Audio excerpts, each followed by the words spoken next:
Jacques, and the floor is yours. Okay, well, thank you, Jacques. It's a pleasure to be here, and thank you for inviting me. It's always a pleasure to see an old friend and someone who pronounces my name correctly, which does not happen very often, especially in Chinese context, where I say just stick with Daijie, my Chinese name, which is easier to deal with. Well, it's a pleasure to be here. In addition to the things that Jacques was just telling you about, I do dabble some in international law and foreign policy, and I gave him a couple of topics to choose from, and I went with one which is somewhat broader, although as you'll see, it's a big China component. So this is a piece that's a work in progress. It was done for the purpose. The title is International Law in the Obama Administration. Yes, and it's dealing with, sorry. So yeah, it's something like International Law in the Obama Administration's Pivot to Asia. And I'm going to focus on two aspects, what I think are the two most law-heavy, if you will, aspects of the pivot, or the rebalance. One of which is the China Sea disputes, the question over who owns all those small landforms in the South and East China Seas, and what the implications of that are for broader rights in the oceans. That's sort of the strategic side, if you will, the security side. And then there's the economic side, which is more than anything else about the Trans-Pacific Partnership and a variety of other economic arrangements. This is a piece I did that's going to be part of a special issue of the Case Western Reserve University's International Law Review, and they just did a conference of getting people to talk about the Obama administration's practice of international law, and they did a token Asia panel. So this comes from that. It's still in progress, and I welcome feedback and input. So what I want to say is that the Obama administration's well-known pivot to Asia, or as it was recast, rebalance to Asia, is of course primarily about geopolitics, foreign policy, to some extent geoeconomics, and in some ways it has fallen short. That it was a promise really to turn the U.S.'s attention to Asia, by which we mean primarily East Asia, and to turn away from a focus on what some people call West Asia and South Asia, the Middle East and the subcontinent. So in some sense it fell short. But it was a real refocusing to a significant degree, if not as completely as promised, toward issues in Asia. And the most prominent law-related issues in Asia, as I just said, are the maritime rights and territorial disputes in the South China Sea and the East China Sea, as well as on the economic side, the Trans-Pacific Partnership, which the Obama administration offered as a 21st century trade agreement, which we just finished negotiating within the last 24 to 48 hours. So the thing about pivots or rebalancing is you are pivoting towards something and rebalancing away from something else. And this was very much the logic of the Obama administration in foreign policy and related aspects of international law from the beginning. And if you pivot away from South Central Asia and West Asia to East Asia, then you are going to look at different problems. Different regions tend to present different legal and political problems. And of course, the George W. Bush administration was heavily focused on Iraq, Afghanistan, things related to that. And that meant that the international legal issues were things like the rights and obligations of states in combating terrorist organizations, the use of military force with or without UN Security Council authorization, to intervene in states that were found to support terrorism or harbor terrorists and so on, and rules governing the treatment of combatants, enemy combatants, non-regular soldiers, targeted killings of individuals, drone strikes, those sorts of things. Those, enhanced interrogation or torture, those were the international legal issues that came bundled with the interventions in Afghanistan and Iraq and absorbed much of the international law energy of the prior administration. As that list suggests, those issues hardly disappeared during the last 8 years.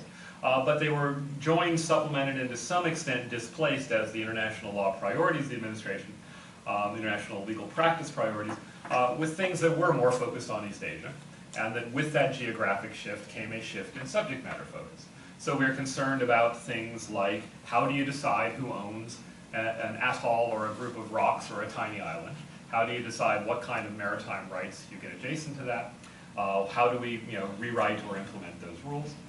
And what is the trade regime going to look like? Nobody thinks there's a very robust trade regime that's going to happen with Iraq and Afghanistan anytime soon, but trade and investment and the rules of the economic game are hugely important in East Asia.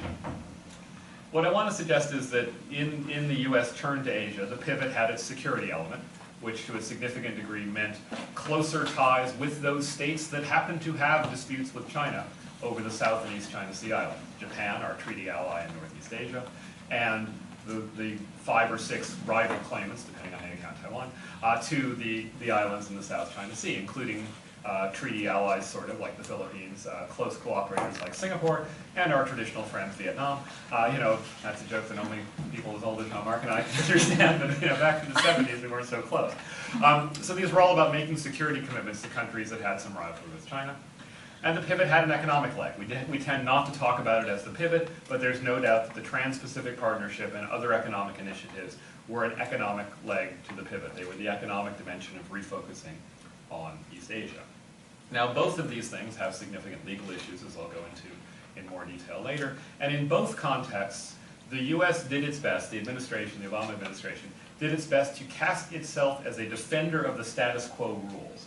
As the provider, the continuing provider of international public goods, including in the legal sphere, as against China, which was seen in the Obama administration's account as challenging or threatening to undermine, or at least to disregard these international legal rules.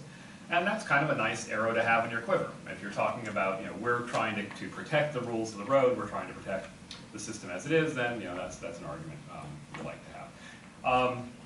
And by and large, regional states, the countries along China's periphery, rather welcomed both developments. So there's a certain parallelism between the economic and security side of the pivot and its legal components. But there's also a difference. The US claim to be supporting the status quo legal order is much weaker on the economic side than on the security side, I'll argue, and regional states reacted with greater ambivalence to the economic side than to the security side. So what I want to spend most of my time here talking about is those two cases, as it were. And so let's look first at the China Sea disputes, where international law and territorial sovereignty are very much bound up with questions of regional security.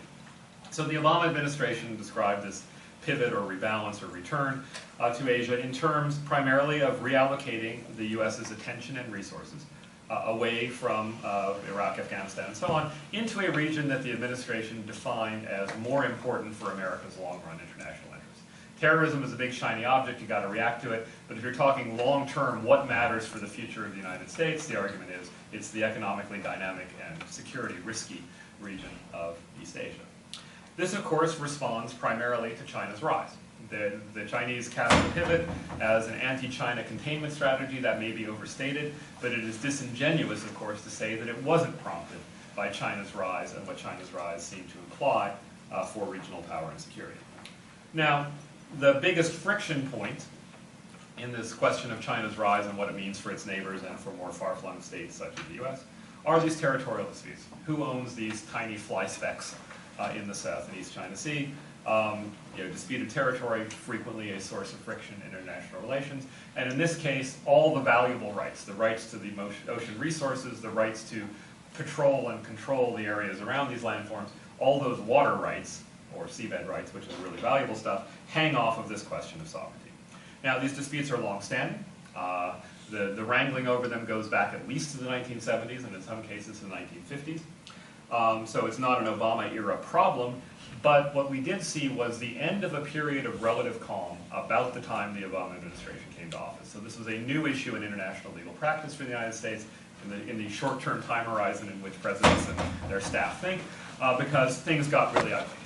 So we had some quite tense standoffs and seizing of the advantages that were in both the South and East China Seas, really beginning around 2008, 2009. That's when the tensions start going up in the South China Sea. There's a famous incident in 2010 where a Chinese fishing trawler rams a Japanese Coast Guard vessel. It's on YouTube. I recommend you look for the video. It's quite amusing.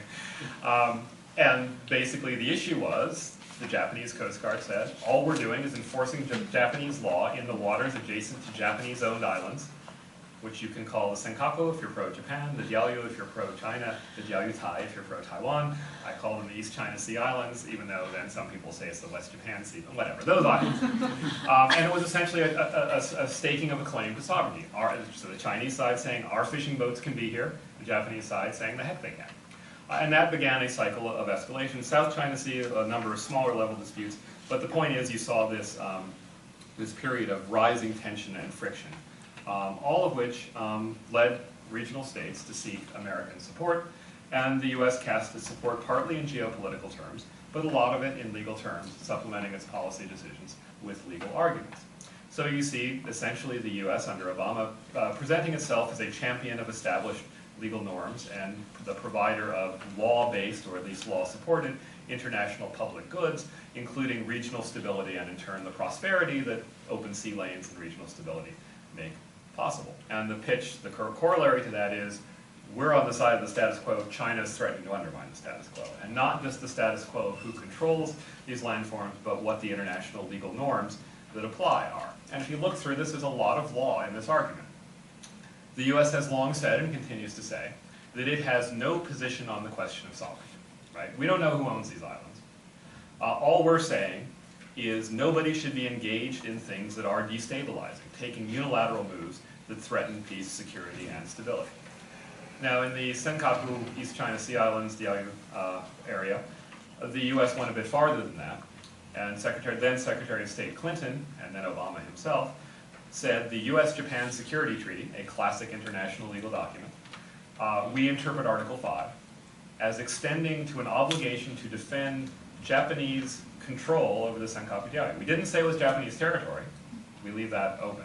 But we did say it is to protect the status quo of actual administration, which is indisputably Japan. So a very legalistic kind of argument. And this is done to push back against Beijing's argument that the US should not internationalize the dispute, and that the US should not interfere in a place where it has no territorial claim. So Beijing tries to cast this as purely a territorial dispute among neighbors. The US says, no, we're doing things to protect the broader international legal arrangement that keeps these areas open, and our particular treaty commitments to Japan. And so the US argument is also three things. Clinton articulated these back at the ASEAN Regional Forum in 2011. It's been going on ever since. Where basically what we want is that all parties obey international law. Now we can talk about what international law actually requires, and there's a dispute with the Chinese about that, but the parties should obey international law, focus mostly on the South China Sea, but it extends more broadly. That the rival claimants should handle their disputes peacefully, classic obligation to resolve international disputes peacefully under the UN Charter and customary international law that it tracks and reflects. And that nothing should be done that impedes the free passage of shipping through the sea lanes, the open sea lanes of communication. Obviously that's a security and economic concern, but it is basically a high seas right, and a right even through many straits. And we could talk about whether some of the areas between these islands are straits, but basically it's a claim that that's the international legal rule of the road.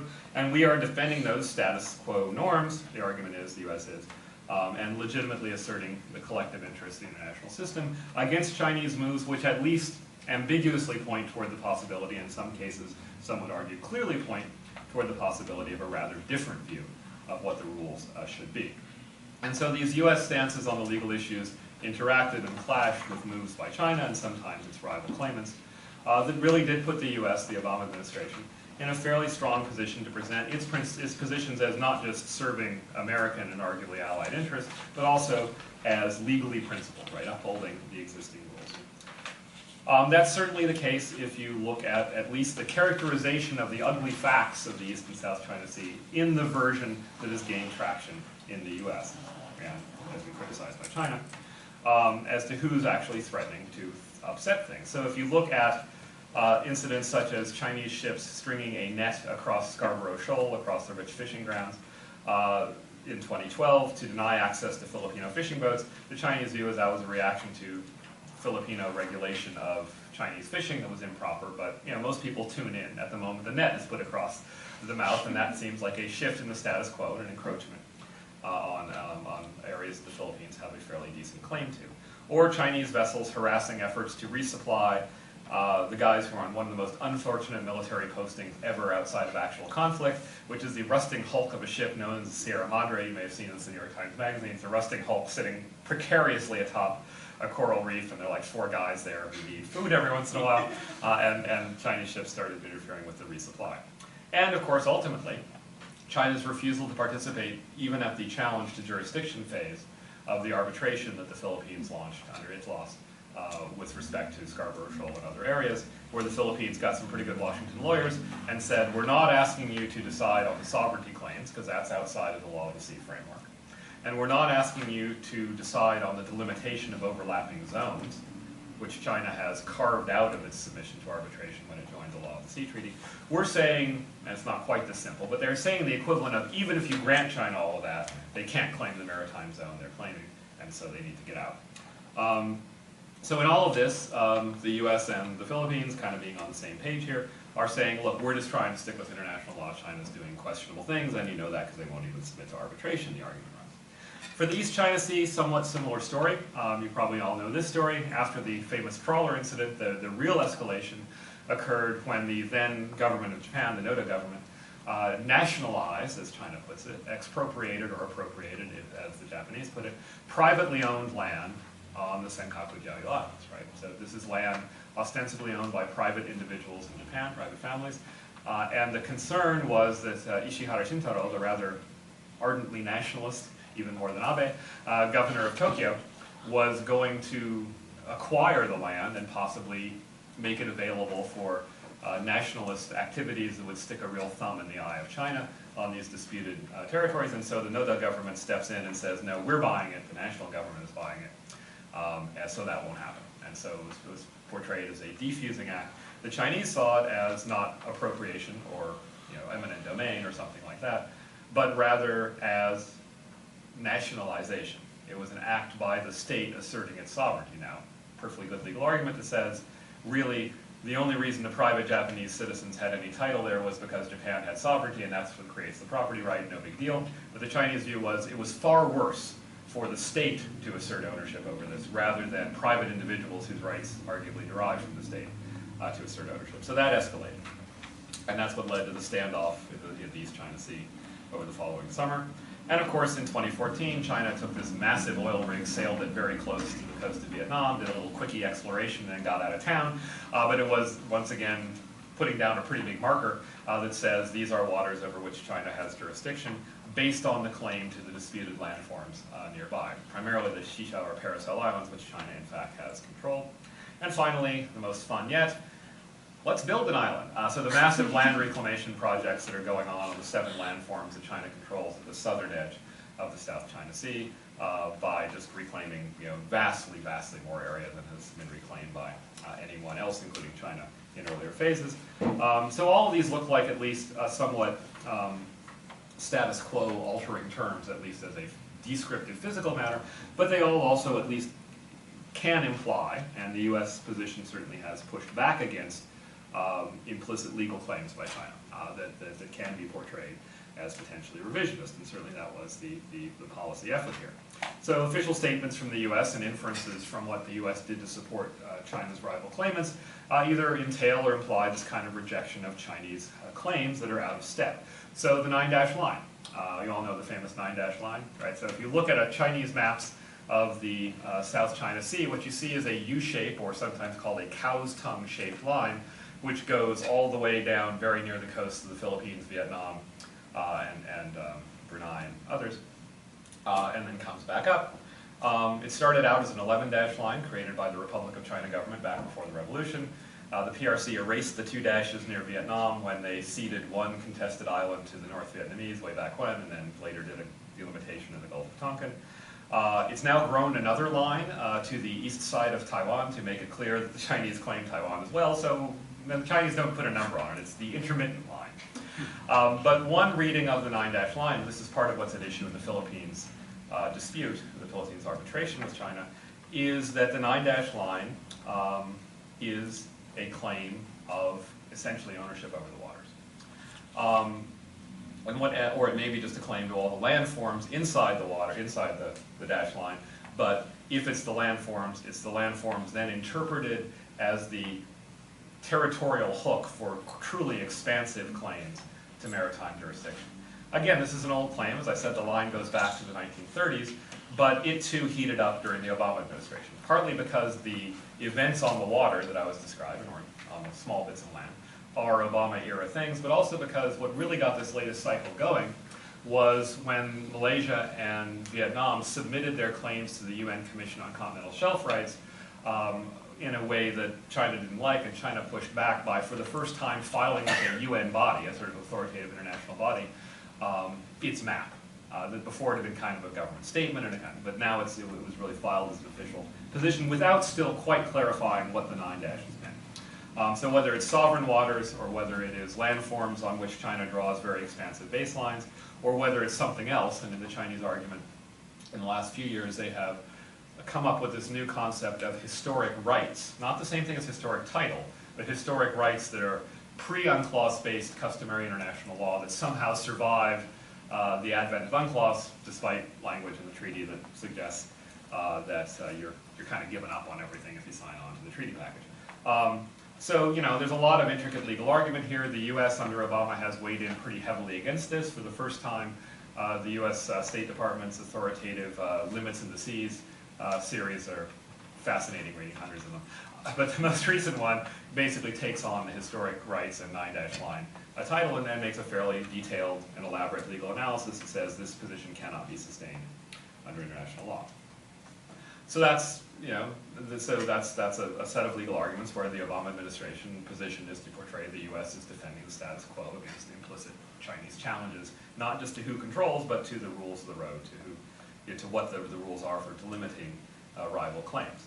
At the same time, the U.S. more broadly, as I said earlier, has called for all states to respect international law, and particularly to respect the rights of ships and aircraft to free passage through these zones. And the U.S., you know, sort of puts its navy where its mouth is and continues to send the 7th Fleet and aircraft through these areas relatively close to Chinese claimed landforms, although not generally within the 12-mile limit that you would have as a territorial sea.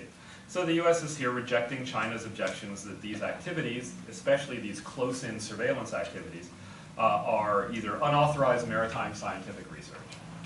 And China describes the maritime scientific research, take a step back, under international law in the exclusive economic zone, the 200-mile zone, you were allowed to regulate other states, as well as your own, of course, maritime scientific research. China purports to do that through its laws, but it casts close-in military surveillance as maritime scientific research. The U.S. says that's a revisionist position, and most states would agree. China has, in some of its statements, suggested that it is coming close to dusting off an idea that lost in the law of the sea negotiations, that an exclusive economic zone actually has a little footnote that says, or security zone, that the coastal states have security rights, national security rights, in the EEZ. Again, that's a revisionist position. It's not uniquely Chinese. It's not new. It's been being, what we're doing in there in terms of close-in surveillance is inconsistent with rules that apply even on the high seas, or the, you know, residual high seas-like rights that you have in the EEZ, except for the ones explicitly carved out, saying that these kinds of surveillance and monitoring activities are inconsistent with the obligations of peaceful use of the seas and inconsistent with the obligation of due regard for the sovereignty, territorial integrity, and other interests of the coastal state. So there's a lot of legal wrangling here, and by and large the U.S. argues, and I think has argued for most audiences relatively persuasively, that its positions are, at least for the time being, more in step with international law. You know, again, this is all escalated throughout the Obama period, and we're seeing a couple of things that have really taken it up a notch. So the island reclamation, the land reclamation thing has taken it up a notch as the U.S. has sent patrols quite close by. You know we're serious because we let CNN do a little ride-along where the Chinese coastal authorities were saying, you know, get away from our zone, right? And, offering some interestingly underdeveloped and inconsistent legal positions about why you shouldn't be there, but the U.S. did it as making a point. And at least, you know, it's been pretty publicly stated by you know, senior U.S. Navy officials that they want to go in and challenge that 12-mile distance around these landforms. Political decisions have been made not to do that, but we're wrangling here about you know, how to characterize these landforms and what kind of rights they can generate. And there is a concern over the horizon that China may try to say, once these landforms are fully built up, that they do create rights. That would be a challenge to a pretty well-established legal rule that says you can't use an artificial landform as a basis for maritime rights. I mean, that's not articulated yet, but it's the legal follow-on to this move, if there is any. It could just be a claim of physical territory, but it may ripen into that. Related to this is the Air Defense Identification Zones, the ADIZs, which China declared over the East China Sea, encompassing the Senkaku-Diaoyu Islands, after the standoff with Japan over the summer a couple of years ago. And that is, the US invented the ADIZ with very little basis in international law, but China has done essentially one better by proclaiming an ADIZ that was more restrictive in terms of what foreign aircraft were to be allowed to do. The US made clear it wouldn't accept that. We advised commercial aircraft to identify themselves because nobody wants another Korean Airlines 007 shoot down, but military craft do not obey, right? So it's a tussle over the right to declare an ADIZ and how restrictive it can be. China, although announcing restrictive rules, said it wouldn't enforce some of them, but nonetheless it's a push at the margins of an already contested doctrine. And now there is concern about the possibility of China declaring a South China Sea ADIZ, which would be a far more radical step, because there's a lot more traffic through that corridor and because it is much farther from the Chinese coastline. But for the Senkaku Diaoyu Islands, it's not a crazy ADIZ to have in the East China Sea, and Korea and Japan did it before China did. Now, China has, of course, pushed back on all of this. It has said, no, we're actually obeying international law. It's you Americans who are a little out to lunch on what international law is, and saying that all we're doing is asserting our indisputable, since time immemorial, historic rights. Xi Jinping himself, on his badly overshadowed by the Pope visit to the United States. What do you have when you have two leaders of authoritarian institutions at the same time propounding their ideology? So the Pope did a lot better. But what Xi Jinping said in a much not noticed statement was, these have been Chinese territories since ancient times. Right? It's a standard Chinese argument which says history matters, later principles of international law do not matter. China asserts these historic rights, which are a novel idea. Some very clever international lawyers in China making this argument, but they're hard to square with mainstream positions. And to be sure, international law on territorial sovereignty, maritime rights, and all these other things is a little vague, a little contestable. But overall, the US has been able to benefit from making the argument that this is the status quo position and China's is more revisionist. And by and large, China's maritime neighbors and rival claimants have embraced that position. Now, to be sure, again, this is geopolitics. They want the US strategic pivot and political support, but there's a lot of similarity of legal argument and a claim that this isn't just about strength and power, it's about who's on the right side of the law here. And again, there are, in some cases, formal treaty arrangements that underpin the US position, and by and large, these are lawful treaties. The question going ahead, it seems, and this is the one that people worry about in the region, is whether post-Obama, the US will rebuild or sustain the capacity and have the will or the intention to play its traditional rules in supporting those legal rules that we've been talking about, keeping the sea lanes open, providing the pushback against the physical acts and facts that China will undertake or create that might challenge the rules of the game. So that's part one. Let me turn to part two, which is the Trans-Pacific Partnership, the economic side of this. So among the reasons for turning to the TPP to be the was the economic leg of the pivot to Asia. It is a massive trade agreement, right? 40% of global GDP, more than a third of global trade, so it's big, and it's ambitious. It is truly liberalizing. We don't know the details yet. They just finished negotiating it. Some of the chapters are still secret. Some were leaked earlier. Some have probably been changed in the final rounds.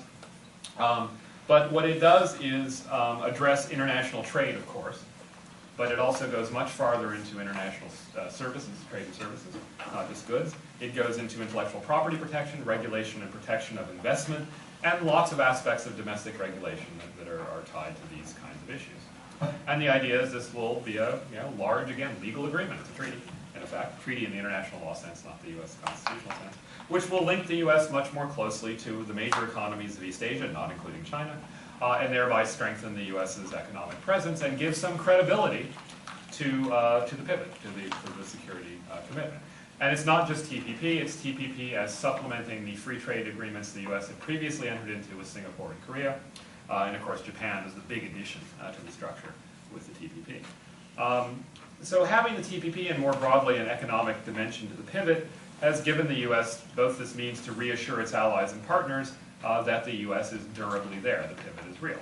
The view is, absent an economic component, the US pivot is a sucker's bet. Right? The US underwrites the security costs of the region while China reaps the economic benefits. That's the kind of rivalry interpretation. And whether or not you believe that, that narrative is very common in the region. So absent the TPP, the pivot would have been even less believed than perhaps it has been. So as it suggests, the TPP and the economic face of the pivot generally have again been a response to China's rise. This time more China's economic power than the martial power that the economic rise has made possible.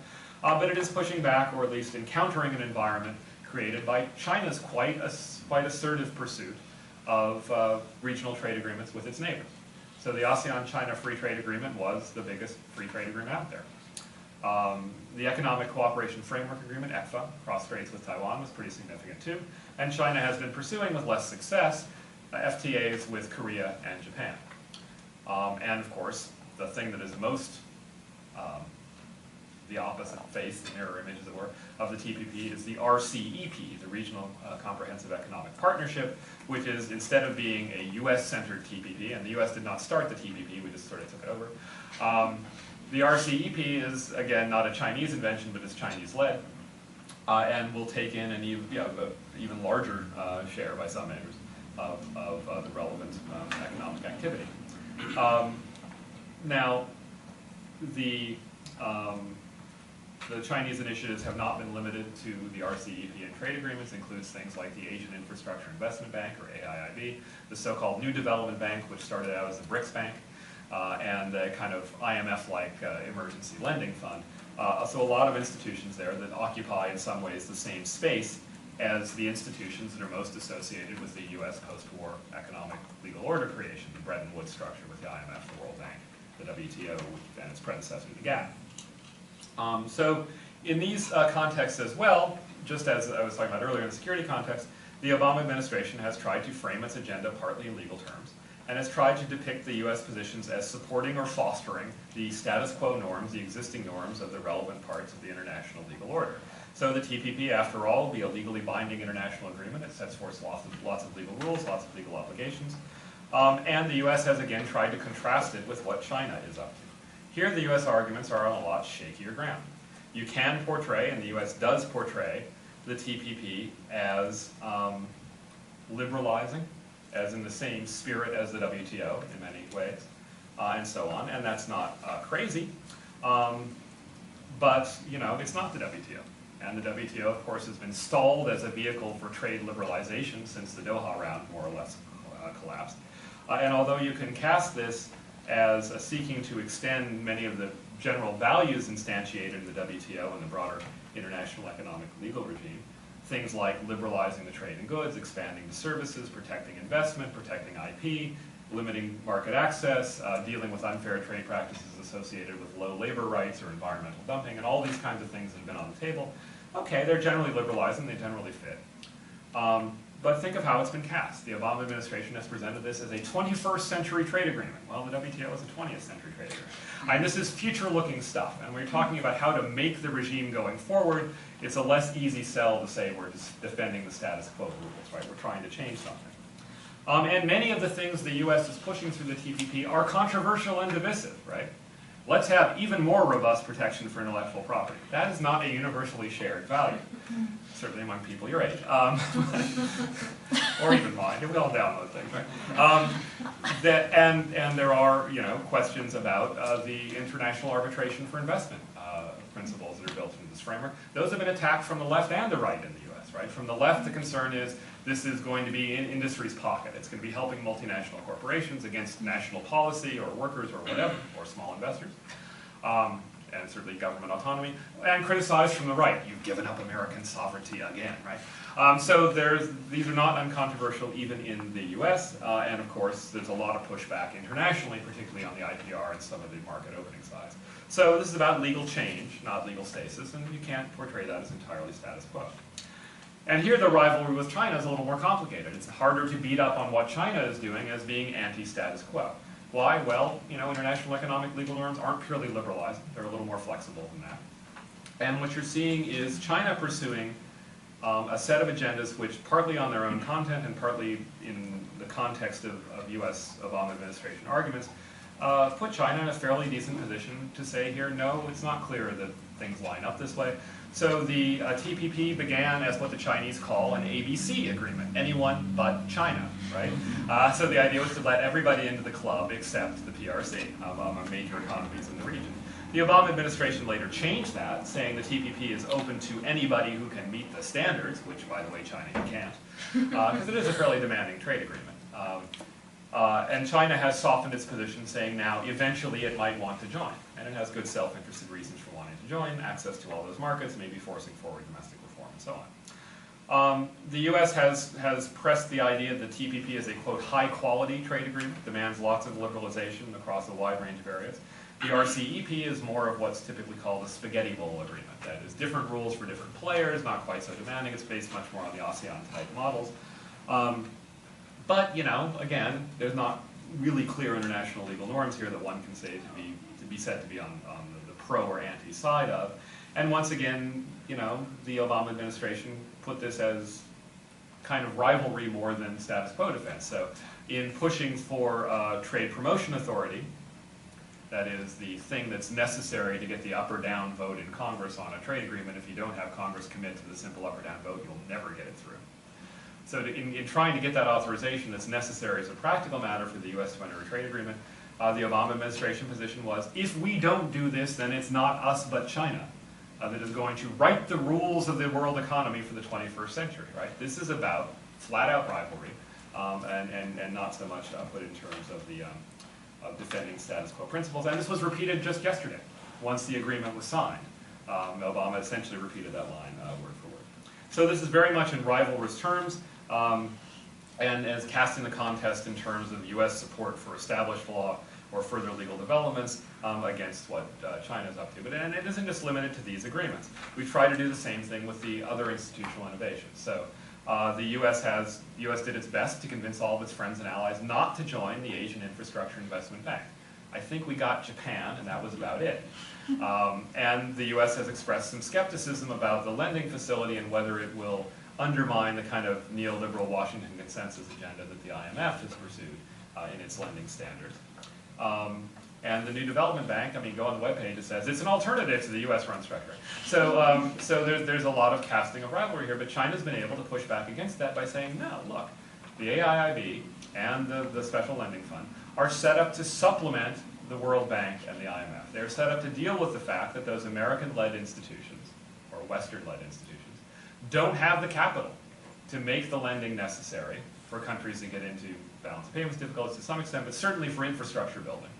And so this is a supplement that advances existing norms, and there have even been pledges that lending will be, to some extent, some percentage, contingent on meeting World Bank and IMF standards. And by the way, the real problem here is U.S. Congress, right? Standing in the way of reforming the World Bank and IMF to allow readjustment of voting rights and contributions to reflect the rise of China, India, and other rising economies, so it becomes much harder to say you guys are anti-status quo or pro-status quo. So in the economic sphere, it hasn't worked nearly as well. And you know, the RCEP and the TPP are both plausible international trade agreements. Neither one of them, by the way, probably meets the WTO's rather exacting standards for what counts as a free trade area. Every free trade area on the planet is out of compliance, I think, if you want to be strict about it. And what you've seen here is also, not surprisingly, given the general contrast I've been drawing here, that the interests and preferences of regional states have been less happy with the U.S. and less happy to see this kind of rivalry with China and siding with the U.S. over it. So many states in the region have endorsed parts of the TPP agenda. They've all signed on to it to some degree, because many of them are part of the pact now, or will be. And they have seen it as promoting trade, investment, economic integration, and welcoming the opportunity to balance their own economic dependence on China with greater ties to the U.S. But they don't want this to undermine the good times that have been rolling through economic relations with China. So there's still pursuit by Japan and Korea of possible free trade agreements with China. The ASEAN-China free trade area continues to move forward. And most everybody has joined the AIIB and other institutions. So they're trying, playing both sides of the street here in a way that they don't want these things to be rivalrous the way the U.S. has often, although not exclusively, presented it.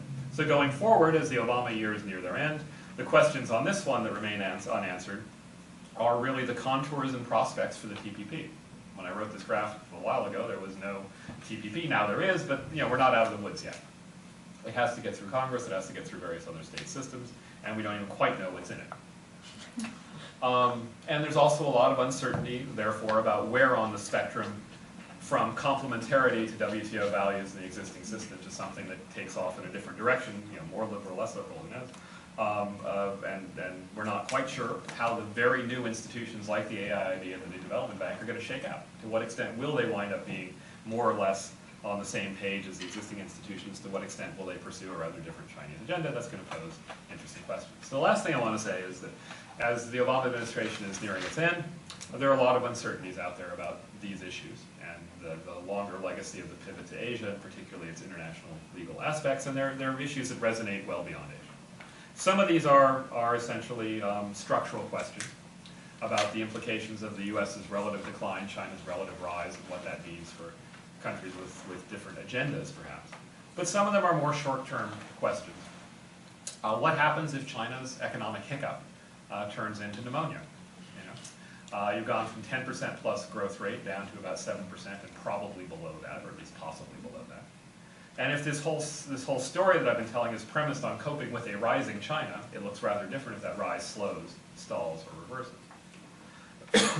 Another question is, what's going to happen in November, and therefore in January? We've got an election coming up, and by all that anyone can tell, the next U.S. president is likely to take a tougher line on China, at least in the beginning, than the Obama administration did. If it's a Republican candidate, almost certainly. It'd be very hard to claw back from the famous Trump YouTube video, China, China, China. But even any of the more establishment candidates, you will have taken a fairly tough stance. And I think the Chinese at least perceive Hillary Clinton as likely to be much tougher on China than Obama has been. She's after all the evil one who showed up in Hanoi and said, "Don't behave that way." She's just, and when she was running against Obama for the nomination in 2008, she was definitely tougher on China. Now, some of this is, of course, illusory. We have a long-standing habit in this country of the out-of-power party, and even the candidate for the party that's trying to stay in power with a different president, getting tough on China and blaming more or less severely the existing administration for being too soft, and then you get to office, reality strikes you upside the head, and you backtrack. In fact, we can tell you stories from Reagan on forward that have done this. But nonetheless, you may see a shift in tone, and it may be a lasting one, and here I think there is reason for concern, because aside from our usual political dynamic there, more than at any time in the nearly 30 years I've been doing this stuff, there is more of a serious discussion about whether the U.S.-China relationship is fundamentally rivalrous rather than at least potentially cooperative. That's not the dominant view yet, but you get things like the Blackwell and Tellis piece and other things coming out that are taken more seriously than at any time, really since normalization began. And I do include the Tiananmen era in that generalization.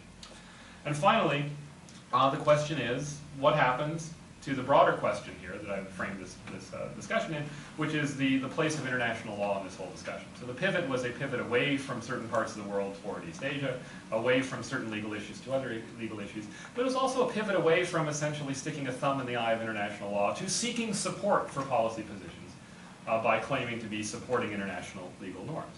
The Obama administration placed a lot of emphasis on international law and presenting foreign policy positions, the ones I've been discussing here, that could have been presented without much legal scaffolding. The next American president may or may not have a different view about international law generally, and certainly may have a different view about whether using international law, whether relying on international law in policy toward East Asia or elsewhere, is the right way to go, tactically, politically, and otherwise. And with that, I will stop and welcome your comments and questions. Very good, thank you, Jacques. Thank you. Questions?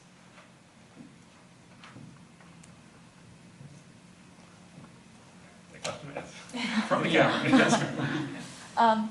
So I have a lot, but I will start with one. So we talk a lot about rivalrous relationship, but surprisingly enough, we also sometimes see that U.S. tries to cooperate with China on very, we would say, tangential issues. Like recently, the visit you mentioned, there was climate change, yes, and climate change is not the issue that is popular in China, and if anyone tried to breathe there, it's very hard sometimes, yes? But would you say that these issues, this could be those points to start with, and especially in international law, that first could actually shift international law to some directions, and the relations as well, and for instance, cybercrime, and usually, and what strikes me in those, it's underdeveloped areas of international law, climate change, cybercrime. So not those that are very developed, you talked about, that are have so much legal issues already, but those that we don't have legal procedures to start with, and it's where U.S. and China try to kind of touch the waters. So what are your thoughts here? It's a good question and a fair question. And had Jean-Marc chosen the other topic I had given you, I would have spent most of the last 45 minutes answering that question. So there's Take 5 minutes. I'll take less than that. I'll take a couple minutes. So I have another piece which looks at the question of, it's for a collection on, is China a revisionist power? And I drew the international law straw. And there the argument is it varies hugely by issue area. And I've been talking about one where I think China is profoundly revisionist, the sort of maritime, potentially profoundly revisionist and actually moderately revisionist, right? We're not quite sure where it's going. And that's the maritime territorial disputes, law of the sea stuff. The economic area, I think, is mixed, the one I was talking about here, but there are others where the story is much happier. And I think you have seen China becoming less challenging to or disregarding of the international order in some areas. Intervention is one of them. It was unimaginable not too many decades ago to think that China would go along as much as it did with the intervention in Libya. Climate change is another. The US and China have been notorious dissenters from the emerging Eurocentric consensus on doing something about climate. And obviously the agreement at the SNED, the sort of last major agreement-making quasi-summit, as it were, that was a welcome step, and hopefully it will bear fruit in Paris before the end of the year. So there are areas of convergence. There's been moderate degree, universal norms and things like that, and that's been a 20, 30-year process. So there are areas of greater convergence or greater acceptance. And most of the economic story, by the way, this is an Obama administration piece. If you take the longer view, there's been huge convergence, right? On the economic side, and even some on the law of the sea side. And going forward, I can easily see areas of growing cooperation. I mean, I think in some ways the maritime security story here, we're in a dangerous moment that eventually will pass. If China really does become a force-projecting blue water navy country that sees itself as having distant interests, those are the kind of states that like the kinds of rules of the seas that the US likes. I mean, the US and Soviets, who disagreed about pretty much everything, were very much on the same page about open seas, narrow coastal zones. And the US had to be sort of dragged into the more expansive coastal state rights that are now in UNCLOS. And of course, we haven't even signed UNCLOS, so if we sign it, we haven't ratified it. We can only rely on customers. So there are lots of ways of convergence. Now, the other piece of your question, which is, can you essentially treat this like the grain of sand that leads to the pearl, right? You can build out, you can do issue linkage. I don't know. I mean, I think, the broader context of the US-China relationship, what it has going for it is that it is a very dense and multifaceted and overall relatively positive relationship. So it's not the Cold War by any means. But it's a question of issue salience. And one of the concerns is the two things I was telling a less happy story about are high salience issues in a way that we're all going to die when the planet cooks, but that's somebody else's problem. It's more than 8 years down the road. We hope. Although I was just in South Carolina last weekend, so I'm not entirely sure.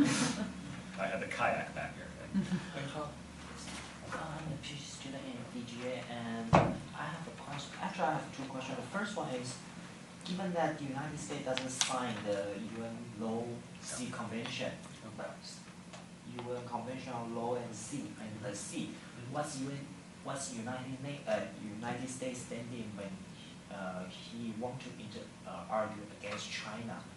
And the second one is, I think you mentioned China is now trying to build a rock into an architectural island.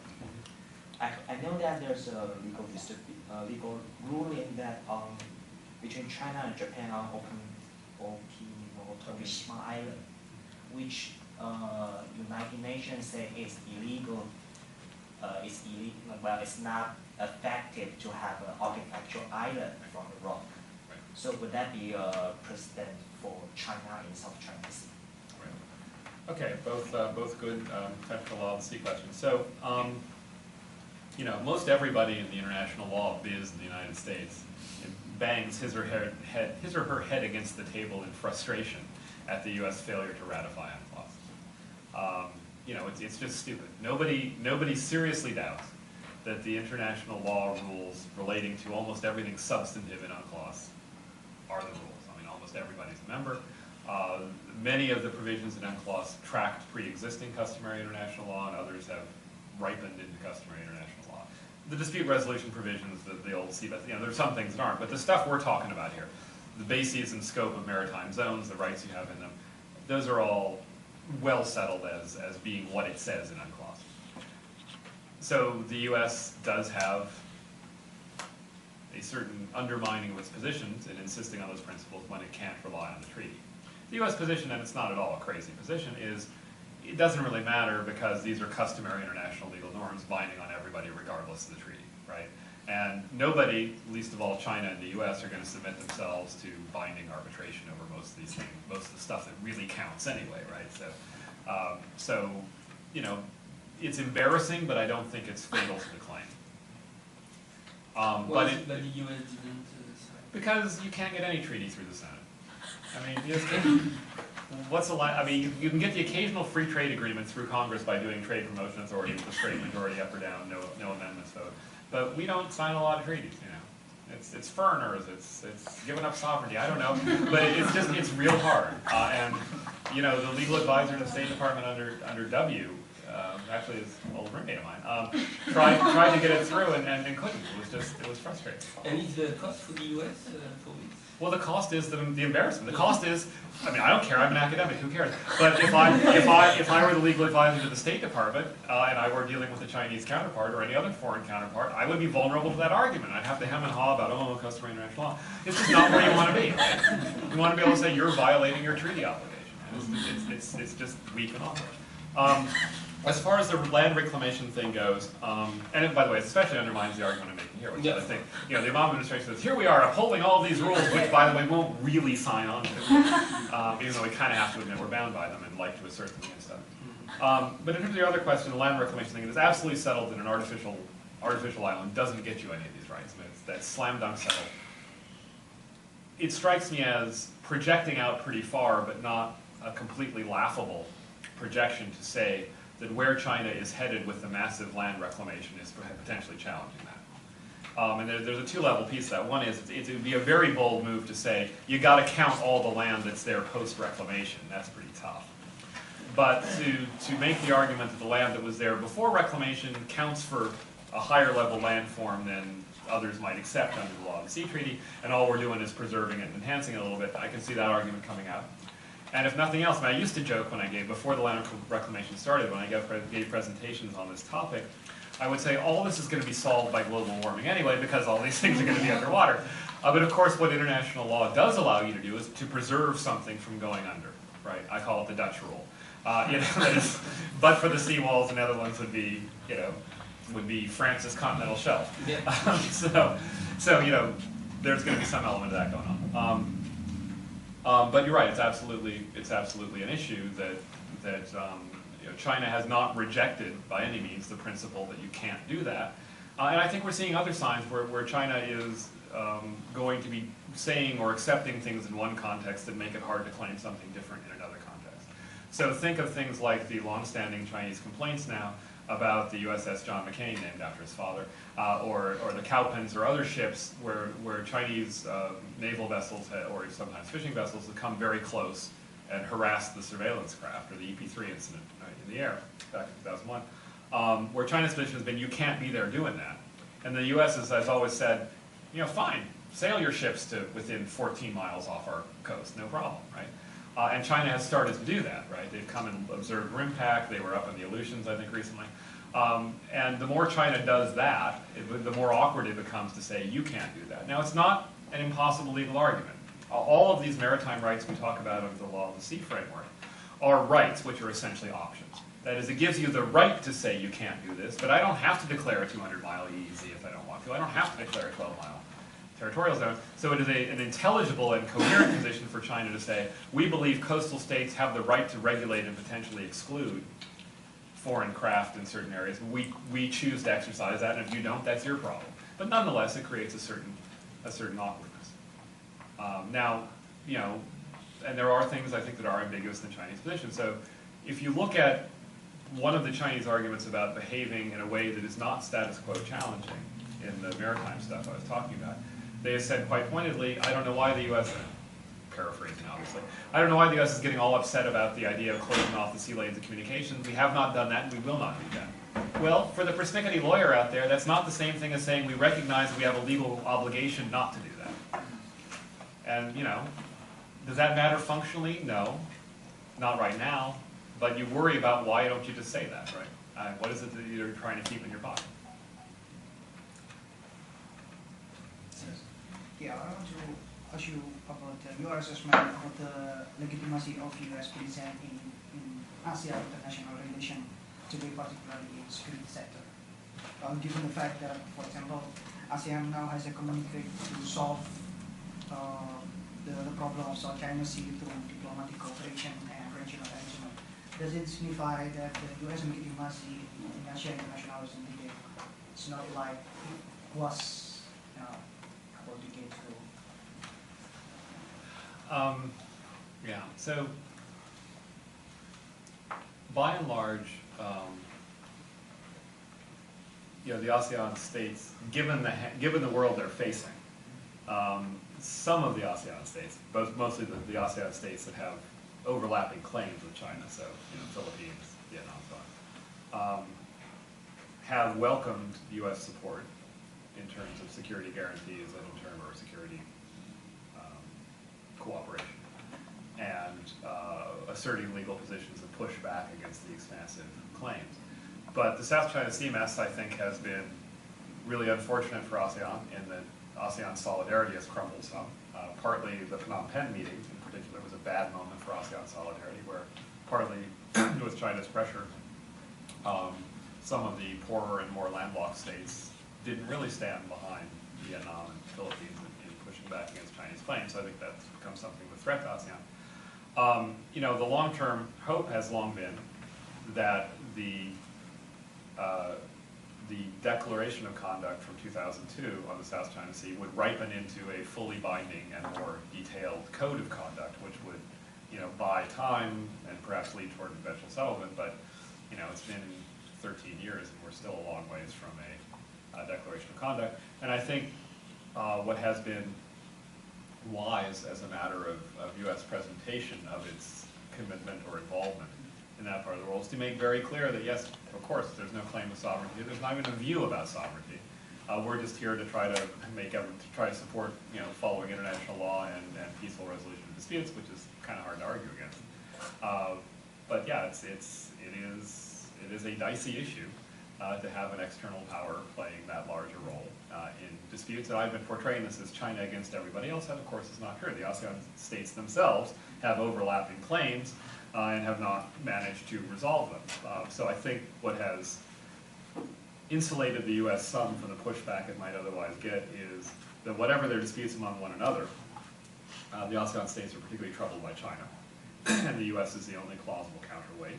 And the U.S. has been casting its positions as not having even soft imperial ambitions, if you were, but is just trying to keep the peace, keep stability, and steer clear of the sovereignty disputes and not take sides in them. But, you know, the Chinese view is, of course, but for U.S. backing, the Philippines and Vietnam would, as Yang Jiechi said after the, oh no, was it Dai before? Yeah, that was Yang Jiechi. So, you know, you need to understand we're a big country and you're a small country, right?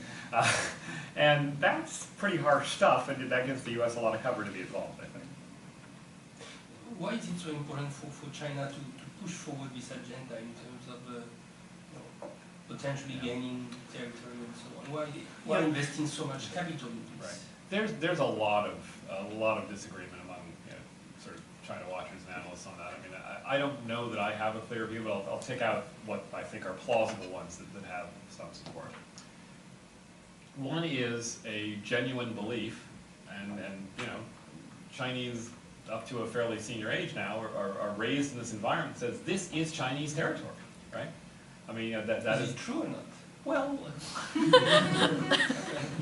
know, I mean, I think it varies by island group to some extent. I mean, if you wanted yet another paper where I go through, you know, all the Chinese arguments are, but you know, it depends on how much you weight history versus actual control in deciding questions of sovereignty. It depends on how much you think it takes to undermine a previous claim, and you know, and all that just on the territorial territorial sovereignty, and then you've got all the maritime limitations. So, I mean, there are plausible arguments on all these sides, and they vary by island group. So I think, China's got a much better claim to, say, the paracels, the Xisha, that it's been controlling for a long time than it does to at least those parts of the Nansha, the Stralis that are, have been controlled for decades and decades by other states, or that China's never effectively controlled, the Senkaku. So it's going to vary some by case. But the point in terms of why they invest in this, there is a genuine belief among a lot of Chinese that these are just Chinese territory and somebody's trying to take it. It'd be like, if the Canadians were trying to take Hawaii, right? Well, they might, it's warmer. But, it's just people get hinky about national territory and invasion and encroachment. And China has a particularly neuralgic history there. I mean, it's not just about these fly specks. It is tied up to a broader narrative of foreign powers encroaching on Chinese territory. Hong Kong, Macau, Taiwan, the treaty ports. It's part of the Chinese neurosis. It's part of the claim about when China was weak, it was encroached upon and lost sovereignty spatially with all those ceded territories, and kind of jurisdictionally with the foreign courts and the extraterritorial privileges of foreign powers. I mean, there's this whole story, and much of the claim of legitimacy of the current government is they were the ones who stood up for China, got the foreigners out, and won the nationalist revolution, as it were. So I think there's that piece of it. I think there's a more micro piece, which is, and so that's a popular view. There is a debate about how much popular nationalism in China constrains government choice. I quote anonymously somebody who was a very senior Chinese academic who used to work in the government, who, when hearing this argument about how Chinese leaders have to worry about nationalist sentiments among the public, and there were several people going on about that in the room, and he straightened, he was a retired guy, but he straightened himself up in his chair and said, "We don't listen to public opinion, we make public opinion." So that's probably a little overstated, but it's not a situation where the voters are going to, even here the voters don't really tend to vote on foreign policy issues, but there's some discretion. But the fact that that's the story you're choosing to sell to your people suggests it's hard to back away from. Some of it, I think, is just, great power pride, right? Or the sense of what great powers do. And this is part of the kind of Xi Jinping era critique of Hu Jintao as, wish this weren't being recorded, kind of the Jimmy Carter of Chinese politics, right? The guy who was just not a terribly effective leader. He didn't push for China, it's kind of too soft and all of that. And so Hu Jintao takes a lot of guff for that, and the idea is, Xi Jinping is a more nationalist stand-up leader. Some of it, I think, is just, more broadly great power mentality. The U.S. had the Monroe Doctrine, right? All great powers like to have a kind of control over their buffer zone. And there are genuine security concerns, right? I mean, from the U.S., and here we've got sort of almost a security dilemma, misperception set of issues. I think the view from the U.S. side is quite sincerely that the Seventh Fleet is the great provider of a public good of open sea lanes and the security and prosperity that makes possible. And for the Chinese view, it's, why are you parking your Navy on my doorstep? Why are you sailing your Navy between my mainland and my islands, or among my islands? I mean, how do you read that? And the U.S. view is, what are you getting so worked up about? We're doing something you benefit from, and if you're building up this blue water Navy, and even worse, a white-hulled, sort of Coast Guard capacity to really deny access to the U.S. or others in that region, then you must be up to no good. You must be planning to close off that lake. Whereas China's saying, well, this is what great powers do. They get navies. They have them there, so when they need them, they can use them, right? And the U.S., you've got 6 carrier battle groups in Hawaii, and we've got 1 used Ukrainian aircraft carrier. It's been repurposed. You're not exactly right to be scared of us. And the U.S. comes back and say, well, it's an asymmetric equation. We have to be able to win. You have to be able to deny us access. So you get that kind of argument. The economic stuff is some of it. I mean, there are oil and gas reserves there. I tend to think that's overstated, but there's something there. Fishing is actually pretty important. And some of it is a domestic politics story. I mean, you will get stories, and these are always extremely hard to pin down, but there's at least anecdotal and some better than anecdotal research to suggest that China has complex internal politics too, and the Coast Guard likes its budget, the Navy likes its budget, Hainan province likes to be important, and so you get all these bureaucratic interests which push for committing the resources, and of course you can get the resources if you claim there's a problem that needs to be dealt with. And there's some of that dynamic, and who wants to be on the other side of saying, don't worry about it, because if it doesn't work out, then you're a guy who was, the idiot and solved it. And you mentioned that China is using a lot the historic rights argument. So it comes down to what, this historic rights? Well, it's a little, so the freestanding historic rights argument is really something that's come out in the last few years, and contours that are still unclear. So And how does it relate to international law? I mean, Right, what's the so- relationship between the two? Okay, so it's claimed to be it's an international law concept, the claim is, right? So how to put this? Well, it's sort of a retrenchment from the most extreme argument. So, you know, there's the dashed line, right? And the most extreme form of that argument has been, these are Chinese sovereign waters. It's very hard to find an authoritative source, an official source, that fully embraces that. But despite many calls from the US and others to clarify that that is not what China claims, to definitively repudiate that, I think they have always stopped short. It's a matter of some dispute. There are a couple of very good IR scholars who work on this who say that China gave it up at the very least at the Hunlei press conference, where they say we don't claim all of the South China Sea, and that was an answer where we said, do you claim the South China Sea? And they said, we don't, it's to the sovereign waters, we didn't claim all of the South China Sea. Well, no, the dotted line is not all of it. So that's, you know, so I think they've not definitively repudiated it, and the US has time and time again said, please clarify, and China doesn't clarify. And as long as you don't clarify, that's still on the table.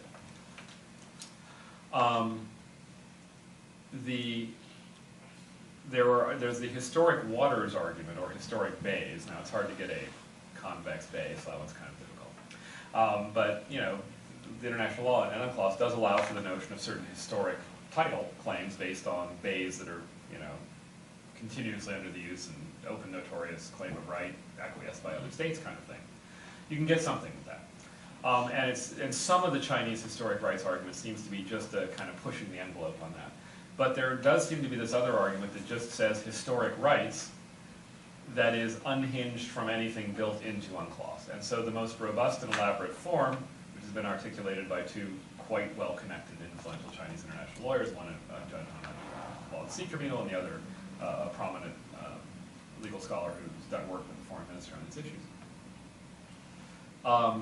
is that there is customary international law which allows for historic rights that predates UNCLOS and is not superseded by UNCLOS. It survives that. And Chinese laws, including implementing China's obligations under China's rights under the UNCLOS Convention, has this phrase in it about how, you know, it goes through all these rights and says, will not affect historic rights, will not affect rights based on history. That's putting down a pretty big marker. And it's not exactly the term that you tend to see in UNCLOS. And so that, I think, is the sort of the statutory hook that underpins some of this legal argument. And so the lawyers from the equivalent of the State Department in Beijing are very busy these days. Yes, they are. So how do they do their work? I mean, how do they put forward their claim? Well, because clearly international law is enough. Right. So when you talk with them, you know, Right, they do a bunch of things. So they basically make that how do they argument. proceed? Right. They say that, and I say, oh, come on. And they say, what do you mean, oh, come on? And then they, you know, we either engage in a substantive discussion, or we trade stories about why, no, your government did something ridiculous. No, your government did something ridiculous, you know, which is always the name of the game.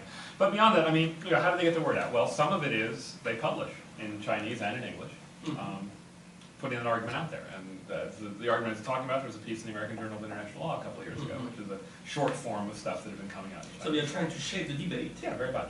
And the best example I have recently is a couple of trips ago to Beijing, must have been about 5-6 months ago.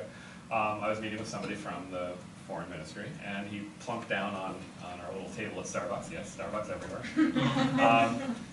This like 100-page document, which was essentially the brief that China would have submitted to contest the jurisdiction of the Arbitral Tribunal of the Philippines, if it had agreed to show up to contest jurisdiction. But it didn't, and it essentially threw it in over the transom, and the tribunal's looking at it. So, I mean, it actually turned out to be a brilliant strategic move to refuse to engage. Right. Now, they lost something because they lost the ability to influence the composition of the tribunal, and that's a real concern. A lot of people in China are very concerned that the lineup of the tribunal is pro-Philippines, or at least anti-China. And how do you find them as lawyers? I mean, do you think that they are doing a good job? I mean, I think. and do you think that they have chances to go somewhere? Well, I mean, you know, as with any other group, it's complicated. I mean, there are, you know, I have some Chinese international legal academic friends and colleagues who are, you know, more to the kind of American side of viewing these things as I've been describing them than I am. but those who tend to get more meetings in the foreign ministry, I think they are by and large, the ones who are trained as international lawyers are well trained as international lawyers. And in the context of the kind of things they've been talking about, particularly preparing that document or something, they are very good lawyers for their clients. The client being the Chinese government. Right. So, all of these countries now have some people who are very good international lawyers. And many of them have been educated abroad, in the US or Europe. Some of them are educated domestically as well, of course. And so in any of these countries, you're going to find some really quite sharp, quite able people. And as in the US, the question is, are they following their head as scholars, or are they being somewhat partisan for the clients? And and sometimes those two things conflict, sometimes they don't. But in many cases, particularly things like what is an incredibly complex set of arguments for the Philippines-China arbitration, because you really have to thread the needle, right? You have to say that the tribunal has jurisdiction, even though we know it can't address territorial sovereignty, and even though it can't address the limitation of overlapping maritime zones, and even though we don't want, as the Philippines, to invite a decision that says, let's grant China everything and still, right? So it's very clever lawyer. They hire, top drawer counsel from wherever, and there are Washington lawyers, there are European lawyers who have a great deal of experience in these things, and they're part of the mix as well. But they're not dealing just with government hacks who know nothing about law. They're often dealing with their counterparts inside these systems, and there certainly are people. The only case I know well enough to say, there are people in the Chinese international law academic circles who have a range of views about whether the government did the right thing in refusing to submit to the tribunal for the purposes of determining jurisdiction. There are people who said you absolutely should have done it because otherwise, you're ignoring an important legal process and looking like a scofflaw. And you have a pretty good case on the merits, which you have a decent case on the merits. And they will get frustrated with those, government officials who don't quite understand that appearing to contest the merits. And they didn't show up because they want to keep the decision potentially in their hands. Well, the question is how wrong are they, right? So the narrowly lawyerly analysis, of course, says you should show up and contest jurisdiction. It's a completely separate question from the merits. You win or you lose on that. You don't have to then show up and contest the merits if you don't feel like it, right? But then, you get people who may be a little more politically savvy. You say, look, we didn't show up to contest jurisdiction, and you have to read in our brief anyway. And if you're trying to work on the psychology of international tribunal, this tribunal faces a tough choice, right? You don't want to issue a decision that a major power then ignores. That could be a huge blow to the UNCLOS system. On the other hand, you don't want to look like you're knuckling under and not deciding a pretty credible claim for the Philippines, and that's where you come out. The tribunal is really, denying jurisdiction is one great way out of that, right? Although if they deny jurisdiction, that may be the end of the UNCLOS structure too. So it's a very complicated choice by the tribunal. And some people have taken the hard-boiled politics thing of saying, look what the U.S. did in the Nicaragua case. Basically the U.S. kind of got away with it at some level, and that's the sense of, that's how big powers behave when something they care about is up before a tribunal. They'll just, say no jurisdiction. If they lose on jurisdiction, they'll go ahead and do it anyway. And then how do you look at the fallout of Nicaragua? Actually, Nicaragua got a lot of what it wanted substantively out of the case, and if that's going to happen, then maybe the Philippines can be happy with this kind of outcome, and there's no reason for China to give it more. I think there are genuine questions. Then what happens if you didn't influence the composition of the tribunal, as I was saying earlier? They're very, very complicated tactical calculations, and I'm not sure who's wrong and who's right as a... And it's difficult to see now how it will end up. Well, I think the big question now, and people argue about this too, what will the tribunal do? Because they're put to a genuinely tough situation. China has refused to show up. If you issue a decision that China ignores, you've got one problem. If you refuse to issue a decision and find no jurisdiction where that's going to be hard to defend, then you've got another problem. And if you issue a decision that gives China everything it wants, you've got another problem. I'm glad I'm not on that tribunal. More questions? I'm a student, I'm a graduate student at the DGA, and my question is you mentioned that the TPP, do you think will have an impact on U.S.'s domestic politics, and since it has been done in the duration of election, so will it have any impact on the results of the election in favor of Democratic Party? Maybe, do you think it will impact upon the like in future, any government that comes in the U.S. will continue with that policy? Well, I mean, you know, once trade agreements get accepted, they kind of take on a life of their own. I mean, So it doesn't matter which government comes, which party comes in the government. well, yeah, there are a couple things to say about that. One is that, you know, once you sign on to a really major trade agreement like NAFTA or like the WTO, they then sort of become part of the landscape, and you know, it's kind of hard to get out of them, right? I mean, you know, it's much easier to talk tough about saying we're going to demand that China trade fairly. You know, but that's sort of within the WTO structure. You can kind of push that. It's very hard to sort of wriggle out of these things once they're in place. And there's very little sort of flat-out flouting, you know, open flouting of it. And trade agreements are, of course, kind of funny in recent decades in U.S. politics because the biggies have been entered into by Democratic presidents with Republican congressional support. I mean, that's the story of NAFTA. That's the story of the WTO. How do you explain that? That basically presidents are pro-free trade and Republicans are more pro-free trade than Democrats because of the sort of labor union type issues. You know, whatever is, I mean, I'm not going to claim to be an expert on U.S. domestic politics, but that is a recurring pattern. And once you do that, you take some of the partisan sting out of it. And so what you tend to see are not, let's cancel that trade agreement on day one, like, you know, you see about the Iran agreement, right? What you tend to see is more arguments about how we need to go and renegotiate those terms because they're just not working out, or we need to go and make sure that our trading partner, which usually is China, lives up to its obligations and plays by the rules, right? After the Mexicans finish exporting rapists to us and whatever else. Yeah. Will TTP give any leverage to the Democratic Party and a stake over electoral? I think the Democrats, well, first, I think the Democrats are going to do, well, two things. One is I think granting TPA, granting Trade Promotion Authority, was a pretty strong pre-commitment to accepting TPP.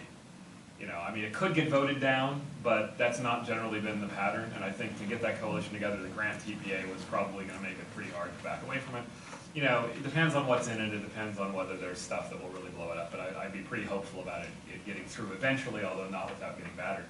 I don't, you know, again, I don't want to get too far into U.S. politics there because I just don't know any more than anybody else, but I just don't see it becoming a huge campaign issue that helps the Democrats because many of the most vocal opponents of TPP have been part of the Democratic base.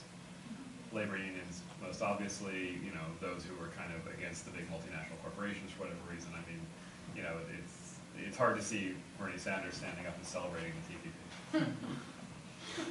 In your more questions? No? A follow-up question. We'll get you. We still got we'll get to you.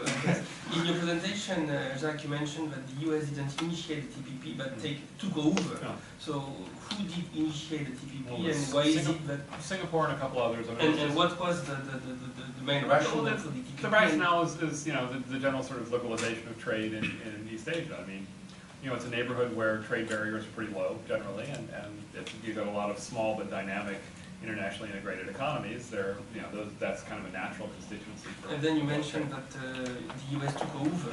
Well, yeah, that was a little bit. mentioned ABC, you know, everybody but China. Right. So, I mean, it's a little bit of an overstatement to say the US took it over, but there's a certain kind of just, you know, gravitational pull, right? I mean, if you have a trade agreement that's starting with some relatively small economies in East Asia, and the U.S. says, hey, let's pursue that. You know, suddenly it becomes you know, the U.S., especially since the U.S. brings with it Mexico and Canada as part of NAFTA, and then some of the other, you know, Chile and others on the other side of the Pacific. You know, just the center of gravity shifts because of the sheer scale of the economy and the U.S. trading economy, and it also shifts because you know, the U.S. is pushing a certain agenda, and you know. So what was the motivation for the U.S. to be involved and take over? Well, I mean, you know, I think once the U.S. decides it's a good idea, it's hard for the U.S. not to play a fairly prominent role. It's what we do. But you know, it's just sort of the logic of just the scale of these things, and you know, to get Japan in was a big goal too, and part of the attraction there is the U.S. seeking, you know, to reduce some of the long-standing barriers to Japan. It just became much more about the big economies, all of the other economies. And how does China see the TPP? Well, I mean, again, they started out saying this is an attempt to freeze China out. Was it the case? Well, I mean, you know, who knows? Because it's not something that has a unitary intelligence behind it. But certainly, things that were said in the U.S. gave a lot of credibility to this is an anti-China agreement, any one but China agreement. I mean, this is the things like Obama saying, this is a contest over whether we or the Chinese are going to write the rules of the economy for the 21st century. It's hard not to see that as being a little unfriendly, right? Now you can portray that as, oh, I'm just talking to domestic politics, and and one of the stories, one of the criticisms was that the Obama administration was so focused on getting trade promotion authority through Congress, which was a functional prerequisite to doing the TPP, to getting the U.S. to sign on TPP, that the story became, the immediate concern became, how do you sell Congress? And you sell Congress by saying, this is how we beat China, or how we avoid losing more to China. But it's hard to whisper something in Congress's ear without Beijing hearing it. And so did they go too far in that direction, even if that wasn't really their view? And can you then trim back? And the narrative had started to become, well, it looks like the U.S. is trimming back. But then the day the deal is signed, Obama essentially says the same thing. Now, what is that? Is that a revelation of true motivation, which is it is the security leg of the pivot? It's a somewhat anti-China thing, or is it just a recognition that with an election season coming up, and with TPA having been a long slog to get through, it doesn't take a lot of defections or a lot of people concerned that this will be a bad issue for them in some congressional or Senate race to start beating up, or we decide that somehow this is going to be a way of going after Hillary or something if she's a Democratic nominee. There are all sorts of things. So this may be putting down that marker that's saying, if you oppose the TPP, it's not that you object for whatever reason. It's because you want to let China lead, and that's a bad thing. David Shambaugh, Yasheng Huang recently argued that CCP is in rough shape. More credible sources would say Gordon Chang. What's your take on the vitality of the CCP? So Gordon The Chang. CCP being the Chinese Communist Party. Chang's right, So Gordon Chang is long the coming collapse of China, right? His critics say it's like the hypochondriac's tombstone. See, I told you I was sick. I mean, someday the Communist Party will collapse. So actually, just saw Yasheng yesterday. We were talking about this. And Shambaugh is winning a lot of attention because he was long quite bullish on the prospects of China. Yeah, I mean, I think there are obviously challenges, right? This is a very challenging time. I wouldn't write the obituary just yet. I mean, I think people have, to use a George W. Bush phrase, misunderestimated the resiliency and adaptability of the Chinese Communist Party for a long time. I mean, it's gotten through a lot of crises, and I don't think it's out of gas yet, but I think it's got some really severe challenges, and you can look at them, if you try to give the sort of macro view of China, I can give you a pretty scary story that means that they're in more trouble than they ever have been before. Is China reaching the middle income trap? Once countries reach a certain level of development, it's hard to make that breakthrough. That's going to be tough. China's about to burn through the demographic sweet spot because old people used to die quickly of illness, and that's no longer happening, so people are living a lot longer. And there are a lot fewer younger people because of the restrictive birth control policies and family population policies have only recently been lifted. So you've now got this big bulge of working age people who are going to, like the snake, start moving through a high dependency ratio. That's a problem. Export-led growth works well until you're the world's second largest economy and you're trying to export to countries that still haven't recovered from the Great Recession, the global financial crisis. So you can't grow your way out that way. Investment-led growth tends to hit a wall in two ways. One is that there's been a lot of possibly wasteful investment, which counts as GDP when you're building the building, but it turns out to be not so good when somebody never moves into it.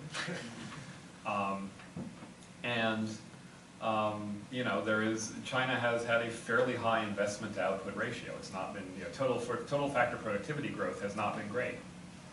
And much of it has been through the Arthur Lewis model of you increase per capita income when you get somebody out of the non-monetized agricultural sector into the urban environment where he's getting a salary, right? So there are a lot of these, a lot of the low-hanging fruit has been plucked. It may be that some venerable social science maxims about middle-class people like their stuff and like to be able to have more of a say over how their lives are governed. That kind of challenges the governing model to some degree. So there are a lot of real concerns there.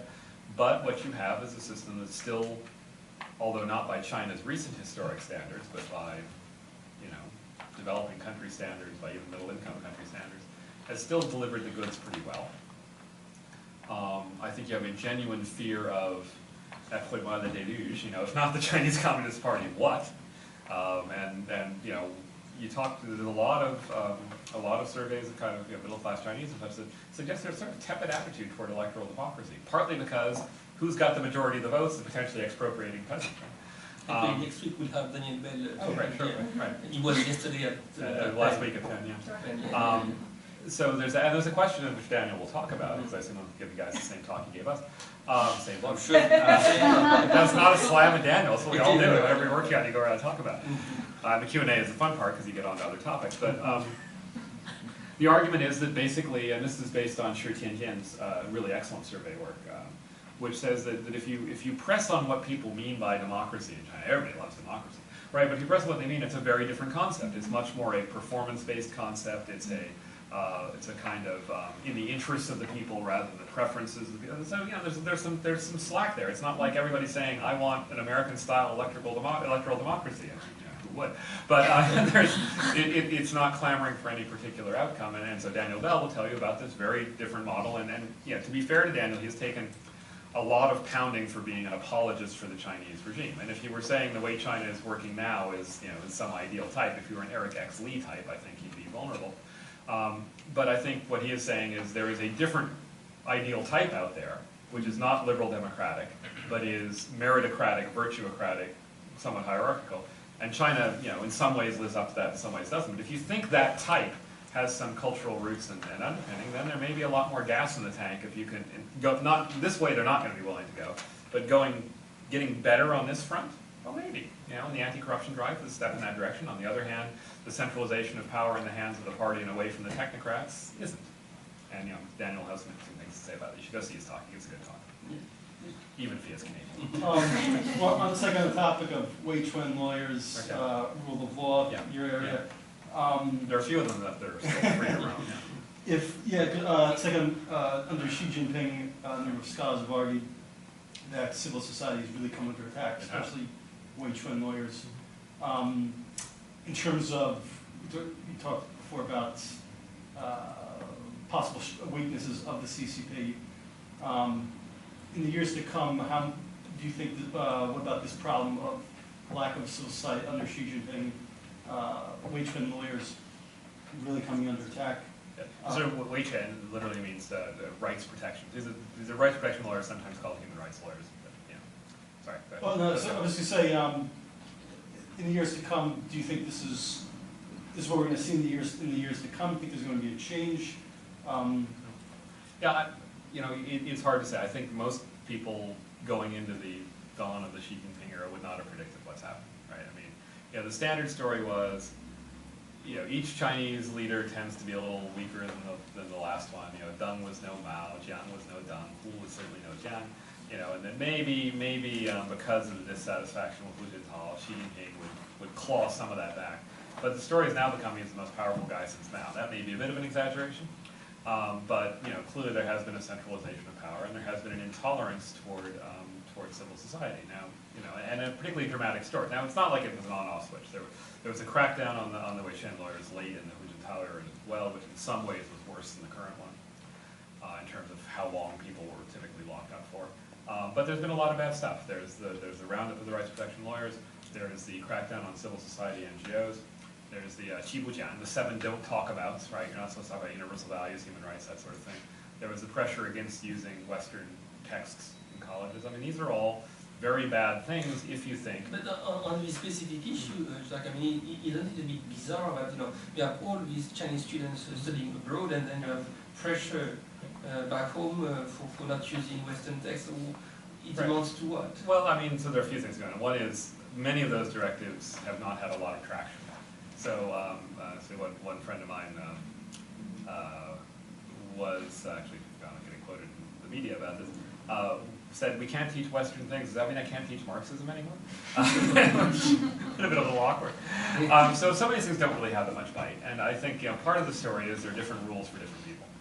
So one of the successes of the regime has been to give a decent amount of freedom and a pretty good material existence and some opportunities for influence to educated people, including people returned from abroad. I mean, you can live a pretty good life, right? If you don't demand actual input into politics and you don't want to embrace strongly and in a an organized, assertive, rather than, you know, grumbling to your friend's way, certain heterodox values, you know, you've got a lot of space. And there are some people who I admire greatly who have learned how to dance in the pink fringes of the red lines. They push very much toward, you know, greater government accountability, toward transparency, toward some kind of input. And they've really made some, you know, marginal but genuine progress. Some of those accomplishments are under pressure. But if you compare the life of, say, a Chinese university professor now to 25, 30 years ago, I mean, my God, you're materially you're much better off. You have access to your international colleagues. You have some degree of policy influence. You have a lot of freedom of thought, although not complete freedom to publish, and there are limits to certain areas you can get into. But, you know, compared to what? And people will chafe, but suppose I'm angry. Well, you know, I can go become a rights protection activist or a civil society activist, in which case I may wind up in jail, I'll lose my job and all these other things. Or I'll trim a little bit and, you know, enjoy a pretty good life. And unless everybody wants to organize behind me, you know, am I on a suicide mission? So, I mean, part of this is, I mean, one of the things about Xi is I think that in many ways he is a Leninist. Oh, you think he's a Leninist? In many ways, not in terms of substantive doctrine, but in terms of the sense of organization. Yes, prevalence on the party leadership over other organs, including the technocrats who used to have more power in the ministries, it seems to be the case now with regard to the center. And I think it is a belief in the importance of organizational monopoly. And the party retains, and under Xi, I think, has become even more committed to maintaining a monopoly over organized politics. And I think there's a highly instrumentalist conception of law as a tool of party rule, right? This is not, I mean, if you look at the fourth plenum, the rule of law plenum communication, about a year and a half ago, almost 2 years ago, what it says is that law is an instrument or an implement of the party. It says party rule and rule of law are essentially identical, and the party controls law. I mean, nobody doubts that this mentality was there, but even in what is the great rule of law plenum document, which contains a lot of good stuff, and if you parse all the individual reforms in it, a lot of them are genuinely progressive, right? Attacking local protectionism in courts, restricting the ability of courts to turn down cases, requiring the reporting of attempts by officials to interfere with judicial process, trying to recruit more experienced lawyers into the judiciary. You know, long list of specific concrete reforms that by any measure, if implemented, would be a good thing for rule of law and for fairness in the legal system. Access to justice, better lawyers, less. But you take a step back and there's this big macro ideological principle that was always there but is much more in your face now that says all of this is about serving party policy, party choice. It is a tool, an instrument of party rule. And why is he taking this this path? Because he sees that it's the only way for the current system to survive. I don't get invited to Shanghai a lot. Not Xi Jinping is not exactly somebody who confides in me. Yeah. But, you know, I mean, I think the consensus story, more or less, among China hands, including people who really do watch elite politics closely, is this is a guy who thinks that the way to do things is to centralize a lot of power in the hands of the top leader. Mm-hmm. And there are reasons for that. You know, one is that there's a sense that China has hit all these challenges, and it's kind of flashback to the 1980s neo-authoritarianism line in China, which is there's some tough sledding ahead, and you need somebody who has the oomph, the power, the capacity to push through some changes that are going to gore some oxen, you know, that are really going to go after some vested interests that are pretty powerful in state-owned enterprises and local government and so on. That the party has an internal crisis due to corruption, and unless you clean that up, you know, the hands and feet aren't going to respond to the head. You've got diseased nerves, basically, right? Mm-hmm. So you got to deal with that. And I think there is also, you know, this gets into fringier kind of political psychology stuff, but for those who take the